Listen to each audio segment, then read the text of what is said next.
I'm pretty sure I showed this new fuel shutoff cable for the John Deere 2140 in the previous video.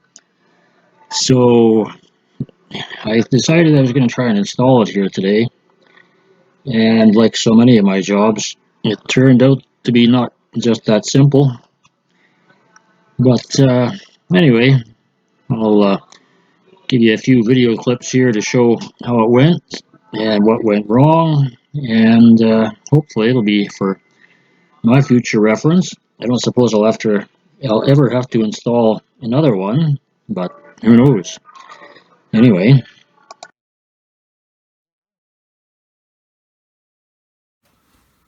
Yeah, it's a little dark in here, but this is the cable. It goes right up to the injection pump and shuts off the fuel. Turn it on, turn it off. I have oiled this thing with various different kinds of oil, spray, lube, whatever. It's only gotten worse. So, hence the new cable. I might take a try on assembling that today. We'll see how it goes. I think it's mild enough a guy can work with bare hands and not freeze. Blue sky coming up. Well, we got a slight complication here on the new cable.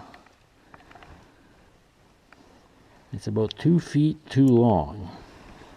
So I've got a loop coiled up here to take up the extra space. That is not what I was hoping for, but I guess it'll work that way. I think ultimately I'm going to have to cut off that excess cable and just cut it to the right length.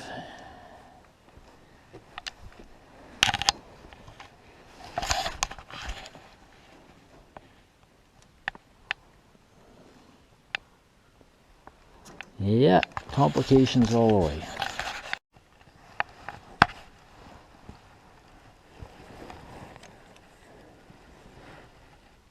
Well, there it is. New cable's in place. But it was one ordeal, I can tell you.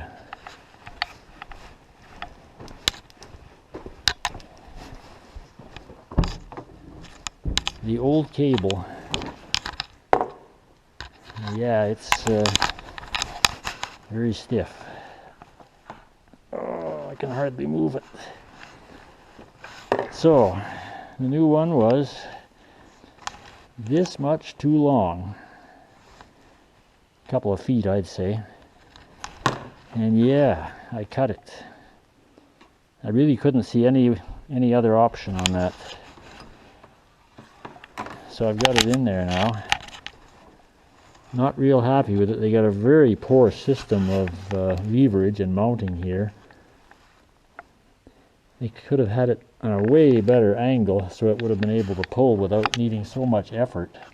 So I'm going to pull that stop cable now to the stop position. Okay, it works. It is easier than the old one. The old one I would have had to stand up there and use both hands. So I guess I've gained a little. For future reference, this little clamp holder here, I had a real problem getting that to start the threads for some reason. I think it's metric. I didn't strip the threads, thank goodness for that. I'm hoping it's going to hold tight. I had to put a piece of rubber inner tube in there so the clamp would tighten down on the cable, otherwise the whole cable slides. So at this point I'm going to say it's good to go. I'm going to put the battery back in because there's no way in the world you can do this job with a battery in place. Anyway, I got to get working here, so to be continued, possibly. So here's our part number from A&I. AL120032.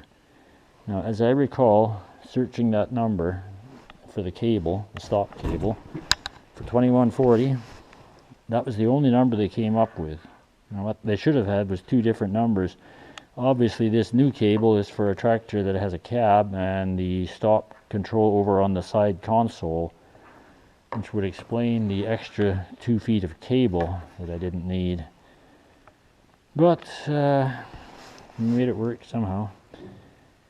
Anyway, I'll put this thing in the vise and just show you how incredibly stubborn and stiff it is. There's no visible damage on this cable, and yet it is extremely difficult to move either direction. Get it set in the vise there, so hold it securely. Okay, cable out in the stop position. We'll try to push it in. Yeah, it's a definite two-hander. So, pull to stop. Yeah, I can do it. Yeah, I can do it with one hand, but keep in mind it's disconnected from the injection pump too. I don't know, I'll keep it around just in case. It would do as a spare.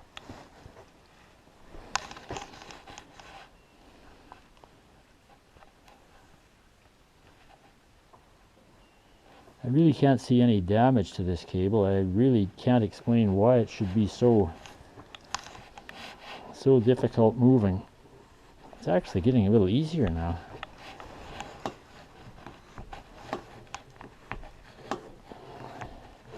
Oh well, whatever. It might be 5 o'clock somewhere, but it's 6 o'clock here, and that's supper time for me. So I'm going to call it a day. So hopefully